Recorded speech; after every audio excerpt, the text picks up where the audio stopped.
and it's not even in a foreign ministry, because I remember being in the foreign ministry. My guess is the kids bring positive energy and the parents bring negative energy.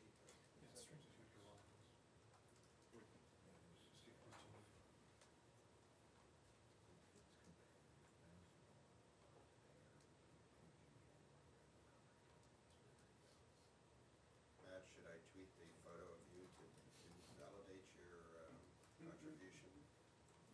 No, thank That you. would establish that that we were But there so in Marrakesh, Morocco, that's, Jesus, so. right? The one with the belly dancer.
Intolerant, but I don't understand the etiquette of being late for your own briefing. I mean, you can call it any time you want, right?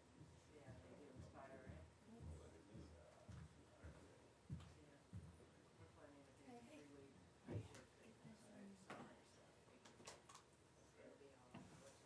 Such a funny exchange about who was the last Secretary of State to use that line. It's easily verifiable thing. Well, I was on that trip And with it's really importantly. Dan Garrett. We filed from Rick's Cafe.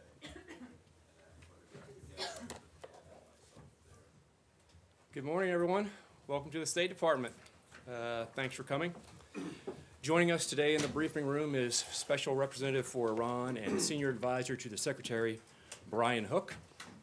He'll be addressing Iran's continued malign behavior throughout the world and the U.S. maximum pressure campaign to deter that behavior. Brian will begin with some opening remarks, and then we'll take a few questions. Brian? Good morning.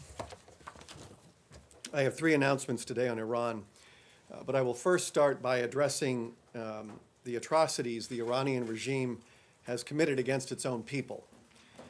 On November 16th, protests were spreading throughout the country.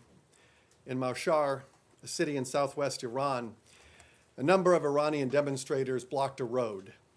The State Department has received videos of what happened next. Without warning, the IRGC opened fire on the protesters, killing several people. Many of the protesters fled to nearby marshlands to escape. The IRGC tracked them down and surrounded them with machine guns mounted on trucks. They then sprayed the protesters with bullets. Between the rounds of machine gun fire, the screams of the victims can be heard. In this one incident alone, the regime murdered as many as 100 Iranians and possibly more. When it was over, the regime loaded the bodies into trucks. We do not yet know where these bodies went, but we are learning more and more about how the Iranian regime treats its own people.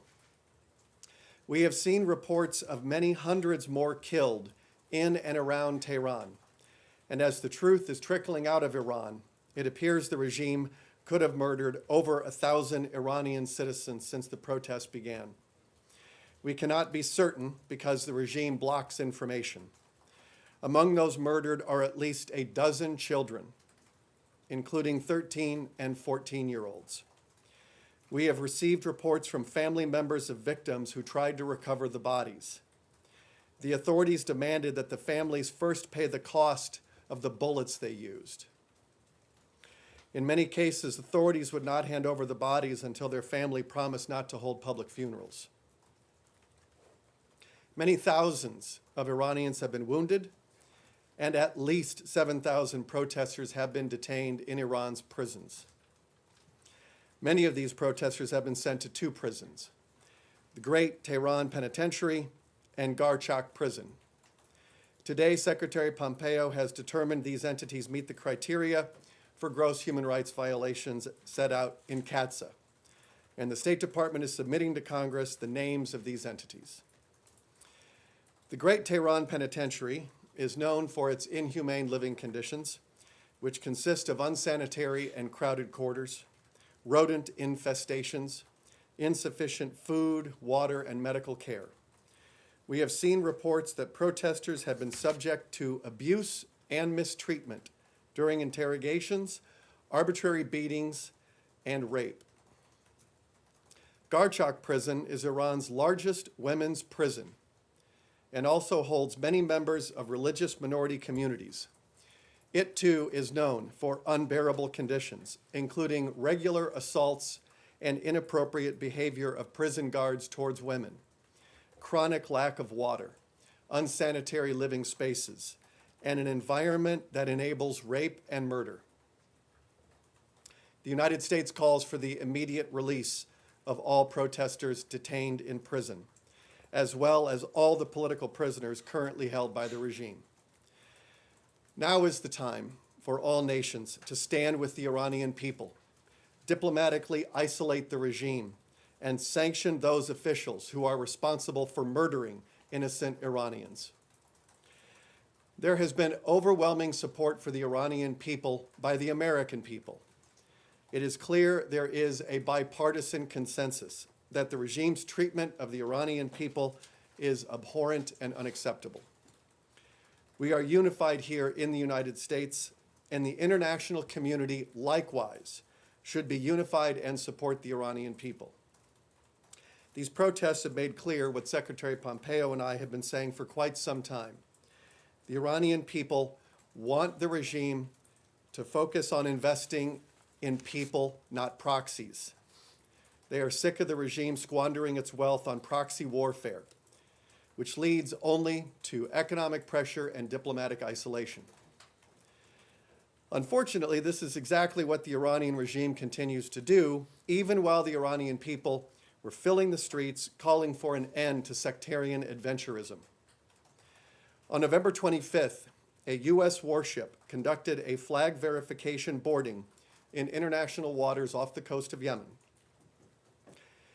We interdicted a significant hoard of weapons and missile parts, evidently of Iranian origin. As you can see from the images behind me, the seizure includes sophisticated weapons, sophisticated components of anti-ship cruise missiles, land attack cruise missiles, air defense missiles, and anti-tank missiles. The vessel reportedly was heading to Yemen to deliver these weapons. The weapon components comprise the most sophisticated weapons seized by the U.S. Navy to date during the Yemen conflict. I want to congratulate the U.S. Armed Forces and the U.S. Coast Guard for this important interdiction. This discovery is yet more proof of Iran's efforts to inflame conflicts in the region by proliferating deadly weapons to its proxies it is also further evidence of how Iran repeatedly violates the UN arms embargo, which has been in place for over a decade. We should recall that the Houthis proposed a cessation of missile and air attacks with Saudi Arabia just days after the Iranians struck Saudi oil installations on September 14th. The Houthis' de-escalation proposal, which the Saudis are responding to, shows that Iran clearly does not speak for the Houthis, nor have the best interests of the Yemeni people at heart. Iran is trying to prolong Yemen's civil war to project power. Iran should follow the calls of its own people and end its involvement in Yemen. The Yemeni people have suffered far too long, and Iran has no legitimate interests in Yemen. Also relating to Yemen, I am announcing today that the State Department's Rewards for Justice program is offering up to $15 million for information on the financial activities, networks, and associates of Abdul Reza Shalahi. He is a Yemen-based, high-ranking commander of the IRGC's Quds Force. This is a part of the Rewards for Justice program for information leading to the disruption of IRGC operations. Shalahi has a long history of attacks against Americans and our allies globally. He planned multiple assassinations of coalition forces in Iraq, provided weapons and explosives to violent Shia extremist groups, and planned the January 20th, 2007 attack in Karbala that killed 5 American soldiers and wounded 3 others. In 2011, Shalahi funded and directed a plot to assassinate the Saudi ambassador to the United States, Adel al-Jubeir. This would have been carried out in a restaurant in Georgetown. Shalahi also aimed to carry out follow-on attacks in the United States and elsewhere. Had this scheme succeeded, as many as 200 innocent civilians in the United States could have been killed. Given Shalahi's track record of terrorism and destabilization in Iraq, we remain gravely concerned by his presence in Yemen and potential role in providing advanced weaponry of the kind that we have interdicted to the Houthis. Iranian UAVs, missiles, and explosive boats have been used by the Houthis to threaten key civilian and economic interests and otherwise wreak havoc in the region. This designation, together with the recent interdiction in Yemen, underscores our commitment to deny Iran the means to run an expansionist foreign policy. We call on the international community to join us in holding Iran accountable for its acts of terror, both against the nations of the world and against the Iranian people. I want to close on one observation about the protests. The Iranian regime keeps losing major constituencies in its revolutionary base. First the students, then the middle class and merchants, then the working class, and even many of the clergy who criticize the regime. Now, in the latest protests, 9 seminaries were burned. The only support left for the regime is with a handful of clerics, whom the Iranian people despise for having imposed 40 years of brutality on them. The regime now maintains its grip on power through brute force. I can take a few questions. Matt. Thanks. Brian, just briefly, on the incident that you mentioned at the very top, you said you had the video. Was this video that was sent to you after the secretary made his appeal on Yes. Twitter? So it was sent through that secure, Right. that way? Okay. And we've received, at last count, over 32,000 people have submitted. The same thing, though. Well, we're going through all of it, but that's how many we've received, more than 32,000. But so far, this is the most egregious Yes. incident that you've, okay. And then on that you said that it's possible that more than 1,000 people have been Right. killed total since the protest began. That's quite a lot higher. That figure is a lot higher than what other numbers that have been floating around. What do you base that on? Well, this is based on, some of it is, it's a collection of crowdsourcing intelligence, reports from groups that have been publishing the death toll. As the regime has slowly restored the internet, we have more videos and more information leaking from the country. And so we know for certain it is many, many hundreds. And if you remember in the 2009 Green Revolution, which I think lasted for 10 months, you had, if memory serves, 72 people who were killed. And we are now at the many hundreds, perhaps over 1,000. And this, look, we had protests in 100 cities. And we saw how the regime responded. The supreme leader referred to his own people as thugs. And this was a brutal crackdown. And so as more information comes in, we will continue to update you on the numbers, but that's what we have now. I just want to check. You just said we had protests in 100 cities. I'm saying. Not I'm sorry. suggesting that. Saying we saw, we saw, yes. Nadia. Thank you. Two questions. One of the ways that you promised to help the protesters was to reconnect the internet. What happened to that? Is this something that you considering again? And second, yesterday in a tweet, you mentioned that the Iranian regime is targeting journalists inside and outside.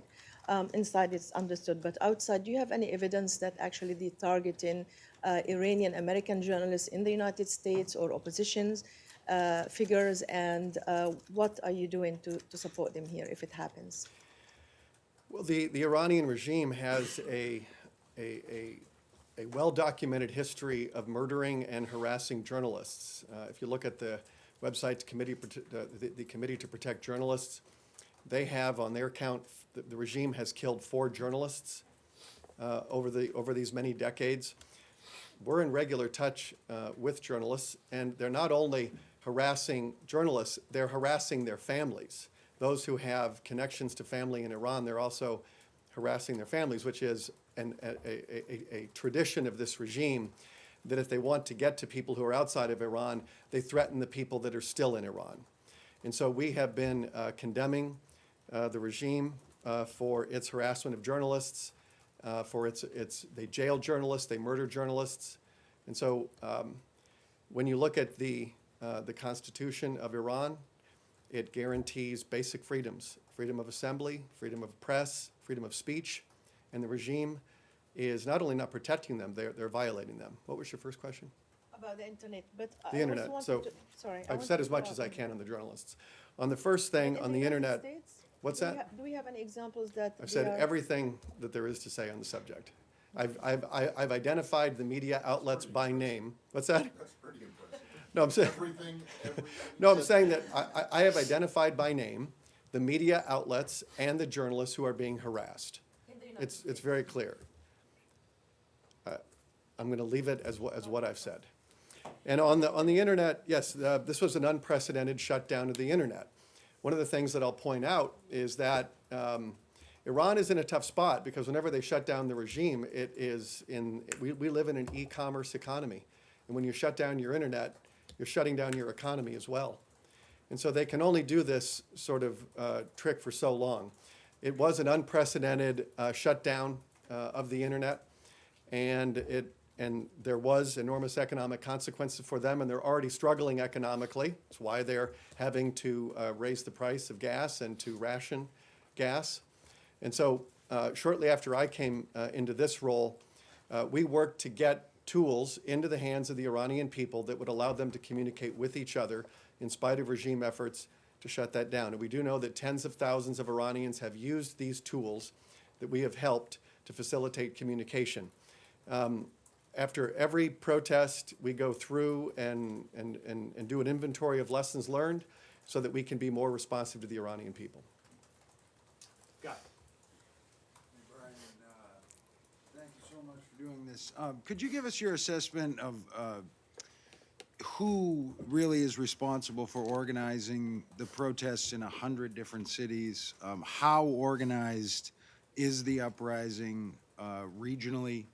And also, what is your assessment of the exiled NCRI MEK organization with regard to their influence over the protests or their connectivity to demonstrators in various cities?